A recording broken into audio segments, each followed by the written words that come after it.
Barbie Cortez update sa post na Sparkle. Ang numbers 2 spot pa nga ang Kontrabida Academy ni Barbie sa Netflix. Yun, no? May lakas pa rin. Thinking of resigning? Ito sa post ng Netflix for Barbie. I do not dream of labor. Te, sino bang gustong mamuhay na puro trabaho? Alam kong hindi mo deserve ang mate at ma-exploit at work. Pero huy, isip-isip din. Saan ka pupulutin pagkatapos ng last day mo? Sige na.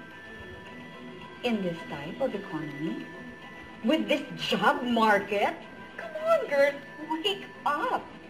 Intayin mo man lang ang 13th month mo at least. Ikaw kasi, gamitin mo ang weekends mo ng wise. Like watching Kontrabida Academy, only on Netflix. Galing ni Barbie. Ito may maswerte pa nga napagpa-feature kay Barbie nang tumakbo siya sa Pampanga. At spotted pa yan sila Barbie at Jameson na sumali dyan sa event ng Pampanga Marathon 2025 yun, no? May pangilan na yan. Don't forget to subscribe, click the notification bell for more updates. This is Switch Hoarding Action Vlog. Stay tuned for more videos. See ya.